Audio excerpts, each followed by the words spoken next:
that I thought we needed to give Washington an enema and get all the crap out and start all over again. Well, if we do our jobs right, people will know exactly how these budget cuts are affecting others. Oh, absolutely. And may share that sentiment. So, can you start by telling us your names? Our names. My name is Terry Little, and this is my granddaughter, Alana Little. She's 7. She's. Tell us a little bit about why you're here today. We're here today to try and convince the legislature to preserve Medicaid as it is. They're wanting to do major cuts, and her health depends on that they not. Her health care depends on it staying put. Can you tell us a little bit about the health care that she receives right now and Yes. how it relates to Let me Medicaid? tell you what she has. Maybe that would help. Sure. Alana has a disease called ataxia telangiectasia, and it is like having a combination of MS, MD, cystic fibrosis, cerebral palsy, cancer, and immune system deficiency all in one disease. It's a pretty nasty disease, and she currently sees her neurologist at MD Anderson in Houston, her immunologist pulmonologist at Herman Children's in Houston. She sees another neurologist and her pediatricians out of Texas Children's. And as we were saying earlier, if they cut the health care, which doctor do we have to get rid of? My husband and I, Alana is our granddaughter. We got custody of her and her brother 6 years ago. And shortly after we got custody, she was diagnosed. Her mother passed away. It'll be 2 years next month of a drug overdose, which is why we have the children. The father's parental rights has been terminated.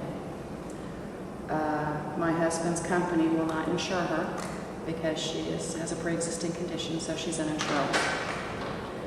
So literally, her health care depends on Medicaid, and without it, it would bankrupt us.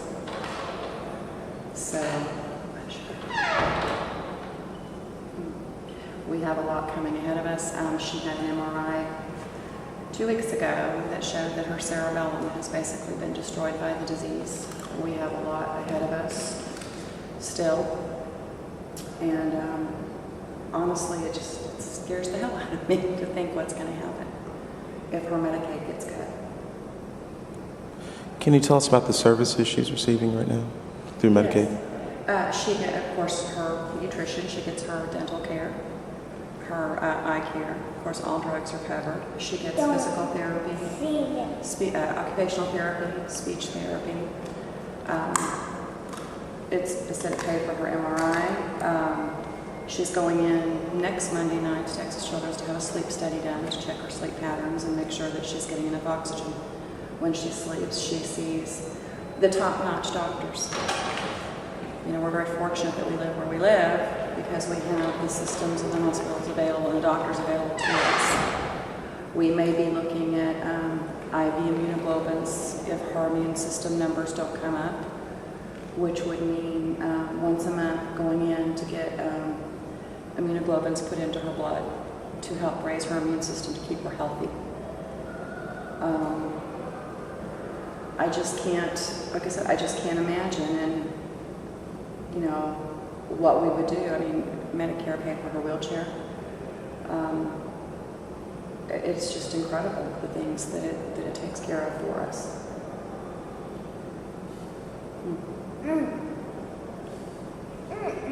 No? You being cranky? You are being cranky? Yeah. No, you can't get out. You have to wait. No, you can't get out. No, you can't. You have to wait. The AT doesn't mean that she can't walk, it's just really wobbly and fatigues very, very easily. So that's why we use the chair at this point, is to preserve her energy and keep her safe. Huh? Because you wobble all over the place, don't you? But even her, some of her therapies at school, I think they've done Medicaid for as well. So, I mean, just the thought of it. Can you tell us a little bit about, I know this is a difficult question, but let's expand upon that a little bit. If some of the budget cuts do go through and Medicaid is slashed by billions, what does that mean to you? To your Well, family? I think first of all, it would be a matter of which doctors are going to decide to not take Medicaid. And Right. while I would like to think that they would stay and help Lana because of her disease, that doesn't mean the hospitals that they work for would allow them to. And I mean, that's the bottom line. And, you know, I can't imagine, I know, I've heard from people who have a hard now because the reimbursement rate is so bad. But, you know, even in the future, we know, for example, that she's going to need a hospital bed. She's going to need, you know, all these other things. And so my husband's almost 65. He can't work forever. So we have to look at what could we do, and then what would happen if, I mean, the way we're looking at it and trying to figure out is, as cuts happen to Medicaid and she gets less services, then we would have to make up the difference between them. Then that makes retirement even more, you know, of a strain, you know, financially to have to worry about. And I will say too that we actually could not adopt the kids. So I don't know if I said that earlier, but we actually tried to adopt them, and we couldn't because she would lose her Medicaid. So we tried everything. We called all over, Mommy. you know, the state, trying to find. Mommy. Yes. Dad. No, I can't stop this. Trying to find a way or a loophole. We wish we could. You know, my husband's been working for the same company for 25 years. But again, they have a pre-existing law now. Stop.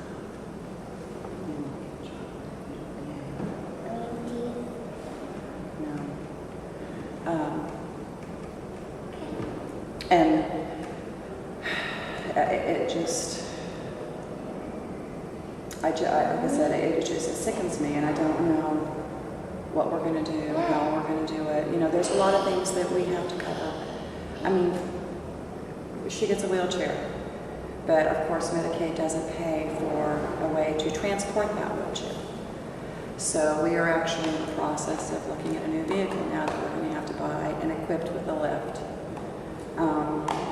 We spent a lot of money converting a bathroom for her, making it handicap accessible, and I mean, so there are already, you know, a lot of expenses that go into, and of course, you know, we have our brother too, so we have to, at a time when we should be looking forward to retirement, enjoying ourselves, we're raising Lana and Alex is 11 months younger than Lana, and is hyperactive, and because of fetal alcohol syndrome during the pregnancy, No. we're waiting to see what's, you know. He's younger than you. You're the oldest. Lana's very opinionated, if you haven't noticed. What did you do by trade? Are you retired now? I haven't worked in a long time. Actually, I'm a cemetery historian, but I used to be a nurse, and my husband's an engineer. So, I mean, again, you know, here we were tooling along, thinking, you know, looking forward to our youngest getting married, she got married 2 months ago, thinking we were going to retire and have a great time, and bing, bang, boom. Here we sit 6 years later with 2 little ones to raise. So Alex was 4 months old and Lana was 15 months old at the time that we took custody of them. So, and I mean, honestly, we refused to let them go into the system. So in a lot of ways, we already saved the taxpayers a lot of money because we wouldn't put them in the system. You know, we tried to do the right thing. We've been trying to do the right thing and raise these children as best we can, but I look at the years that we've paid taxes, you know, and it's frustrating to me that we're at this point we're at today. And my husband's a 5th generation Texan. Here we go, you know. And we come to this point where we're having to worry about this. What do you want to tell legislators? I want them to think hard, and I want them to look at her face. You know, it's easy, I think, people who are not informed probably think that, you know, poverty level, everything else, but what happened to us can happen to anybody. And they really need to look at what the implications and what the impact this will have on us. And I think it's interesting because if you listen to all the debate over, I know you're getting tired, over abortion, and they want to preserve life, and yet, in Lana's case, by cutting off possibly her Medicaid, what might happen to her down the road because she doesn't have adequate medical services. And I mean, that's a reality for her. You know, with the shape she's in with her brain at 7, most of the AT kids don't get into until they're about 15. So we don't know what we've got coming. And instead, it frustrates me when I look, I mean, especially this legislative session, we're getting hit. She's getting hit twice, you know, once in healthcare, once in education. So, and again, I want them to look at her face and understand that she is one of the 3 million kids in Texas is on Medicaid. Right? No. Yes, you're being silly. No. Do you Lana loves chocolate and will work for anything, so I'm sitting here driving her chocolate out the yin yang. We can't let our legislators know that. We get trouble for bribery. Special interest groups, the chocolate. I know you're getting tired, but we still got more work to do. Okay?